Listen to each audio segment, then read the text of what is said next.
Hi ನಮಸ್ತೆ, ನನ್ನ ಹೆಸರು ಇಂದ್ರ ಅಂತ. ವೆಲ್ಕಮ್ ಬ್ಯಾಕ್ ಟು ನಾಯಕರ್ ಕುಟುಂಬ ಕನ್ನಡ ಯೂಟ್ಯೂಬ್ ಚಾನಲ್. ಇವತ್ತಿನ ದಿವಸ ನಾವು ಉತ್ತರ ಕರ್ನಾಟಕದ ಸ್ಪೆಷಲ್ ಆಗಿರ್ತಕ್ಕಂಥ ಬದನೆಕಾಯಿ ಎಣ್ಗಾಯಿ ಹೇಗೆ ಮಾಡೋದು ಅಂತ ತೋರಿಸ್ಕೊಡ್ತೀನಿ. ಅದಕ್ಕಿಂತ ಮೊದಲು ನೀವು ಯಾರ್ಯಾರು ನಮ್ಮ ಚಾನಲ್ನ ಸಬ್ಸ್ಕ್ರೈಬ್ ಮಾಡ್ಕೊಂಡಿಲ್ಲ, ಈ ಕೂಡಲೇ ಸಬ್ಸ್ಕ್ರೈಬ್ ಮಾಡ್ಕೊಳ್ರಿ. ಹಾಗೆ ಪಕ್ಕದಲ್ಲಿರೋ ಬೆಲ್ ಐಕನ್ನ ಕ್ಲಿಕ್ ಮಾಡಿ. ಮೊದಲಿಗೆ ನಾನು ಇಲ್ಲೊಂದು ಅರ್ಧ kg ಅಷ್ಟು ಬದನೆಕಾಯಿ ತೊಗೊಂಡಿದ್ದೀನಿ. ಈ ಬದನೆಕಾಯಿನ ತೊಳೆದು ಇಟ್ಕೊಂಡಿದ್ದೀನಿ. ಒಗ್ಗರಣೆಗೆ ಅಂತ ನಾನು ಒಂದು ಗಡ್ಡೆ ಈರುಳ್ಳಿ ಹೆಚ್ಚಿಟ್ಕೊಂಡಿದ್ದೀನಿ, ಮತ್ತು ಒಂದು ಟೊಮೆಟೊ, ಒಂದು ಸ್ವಲ್ಪ ಕರಿಬೇವು ಸೊಪ್ಪನ್ನ ತೊಗೊಂಡಿದ್ದೀನಿ, ಸಾಸಿವೆ ಮತ್ತು ಜೀರಿಗೆ.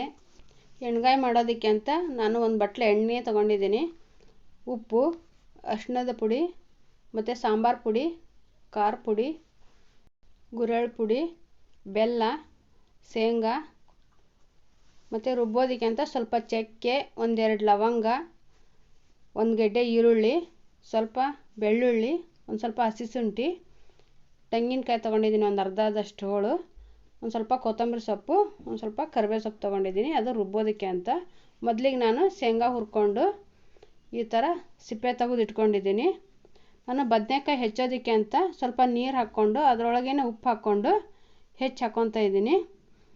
ಯಾಕೆ ಉಪ್ಪು ಹಾಕಿರೋದು ಅಂತ ಅಂದರೆ, ಬದನೆಕಾಯಿ ಒಳಗೆ ಸ್ವಲ್ಪ ಕಹಿ ಅಂಶ ಇರೋದ್ರಿಂದ ನಾವು ಉಪ್ಪು ಹಾಕಿ ಈ ಥರ ಹೆಚ್ಚಿಬಿಟ್ಟು ಆ ನೀರೊಳಗೆ ಹಾಕೋದ್ರಿಂದ ಅದರಲ್ಲಿರ್ತಕ್ಕಂಥ ಕಹಿ ಅಂಶ ಎಲ್ಲ ಹೊರಗೆ ಬರುತ್ತೆ. ಆಮೇಲೆ ಬದನೆಕಾಯಿನೂ ಕಪ್ಪಾಗೋದಿಲ್ಲ.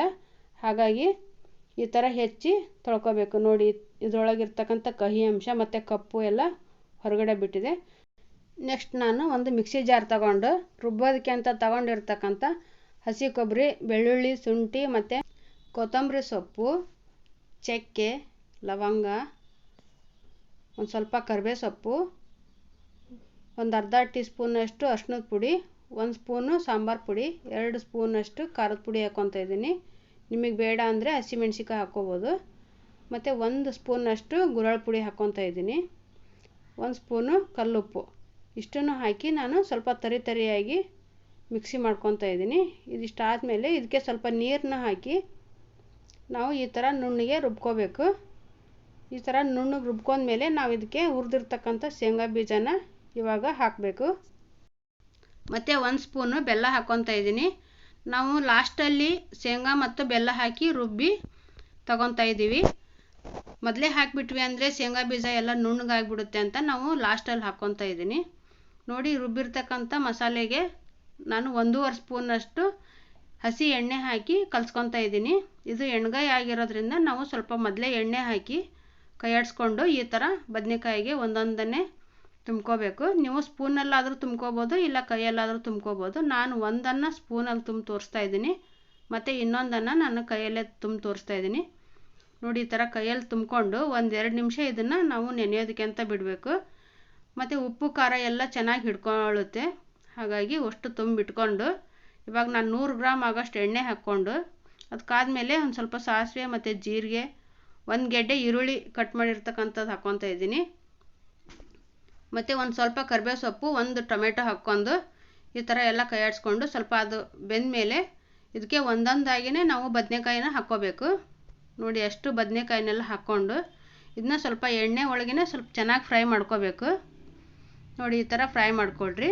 ಸ್ವಲ್ಪ ಕಲರ್ ಚೇಂಜ್ ಆಯಿತು ಅಂದಮೇಲೆ ನಾವು ಇದಕ್ಕೆ ರುಬ್ಬಿರ್ತಕ್ಕಂಥ ಮಸಾಲೆನೂ ಹಾಕ್ಕೋಬೇಕು. ಮಸಾಲೆನೆಲ್ಲ ಹಾಕಿ ನಾವು ಇದರೊಳಗೇ 1 ನಿಮಿಷ ಫ್ರೈ ಮಾಡ್ಕೋಬೇಕು. ನೋಡಿ, ಯಾಕೆ ಅಂದರೆ ಅದು ಹಸಿದನ್ನೆಲ್ಲ ರುಬ್ಬಿರೋದ್ರಿಂದ ಹಸಿ ಸ್ಮೆಲ್ ಹೋಗಲಿ ಅಂದ್ಬಿಟ್ಟು ನಾವು ಈ ಥರ ಮಿಕ್ಸ್ ಮಾಡಿಕೊಂಡು ಇವಾಗ ನಮ್ಗೆ ಎಷ್ಟು ನೀರು ಬೇಕಾಗುತ್ತೋ ಅಷ್ಟು ನೀರು ಹಾಕಿಬಿಟ್ಟು ನಾವು ಇದನ್ನು ಸ್ವಲ್ಪ ಕುದಿಯೋದಕ್ಕೆ ಅಂತ ಬಿಡಬೇಕು. ನೋಡಿ, ಇದು ಸ್ವಲ್ಪ ಕುದ್ದಾದಮೇಲೆ ನಾವು ಈ ಥರ ಮಿಕ್ಸ್ ಮಾಡ್ಕೋಬೇಕು. ಯಾಕೆ ಅಂದರೆ ಅದು ನಾವು ಶೇಂಗಾ ಹಾಕಿರೋದ್ರಿಂದ ತಳ ಎಲ್ಲ ಹಿಡಿದ್ಬಿಡುತ್ತೆ. ಹಾಗಾಗಿ ನಾವು ಮಧ್ಯದಲ್ಲಿ ಈ ಥರ ಬಾಯಿ ತೆಗೆದುಬಿಟ್ಟು ನಾವು ಈ ಥರ ಕೈಯಾಡಿಸ್ಕೊತಿರ್ಬೇಕು. ನೋಡಿ, ಇವಾಗ ಬದನೆಕಾಯಿ ಪಲ್ಯ ರೆಡಿ ಆಯಿತು. ನೀವು ಒಂದ್ಸರಿ ಈ ವಿಧಾನದಲ್ಲಿ ಮಾಡಿ ನೋಡಿ, ನಿಮ್ಗೆ ಇಷ್ಟ ಆಗುತ್ತೆ. ಮತ್ತು ನಾವು ಜೋಳದ ರೊಟ್ಟಿ ಜೊತೆ ನಾವು ಬದನೆಕಾಯಿ ಎಣ್ಗಾಯಿ ಮಾಡಿದ್ದೀವಿ. ಈ ಥರ ಬದನೆಕಾಯಿ ಎಣ್ಗಾಯಿ ಮಾಡಿಕೊಂಡು ನಾವು ಯಾವುದಾದ್ರೂ ಊರಿಗೆ, ಪಿಕ್ನಿಕ್ಕು, ಎಲ್ಲಿಗಾದರೂ ಹೋಗಬೇಕು ಅಂದರೆ ಈ ಥರ ಮಾಡ್ಕೊಂಡು ಹೋದರೆ ತುಂಬ ಚೆನ್ನಾಗಿರುತ್ತೆ. ನಿಮಗೆ ಈ ವಿಡಿಯೋ ಇಷ್ಟ ಆಗಿದೆ ಅಂತ ಅಂದ್ಕೊತೀನಿ. ಆಗಿದ್ದರೆ ಲೈಕ್ ಮಾಡಿ, ಶೇರ್ ಮಾಡಿ, ಕಮೆಂಟ್ ಮಾಡಿ, ಮತ್ತು ಸಬ್ಸ್ಕ್ರೈಬ್ ಮಾಡೋದನ್ನು ಮರಿಬೇಡಿ. Thank you for watching.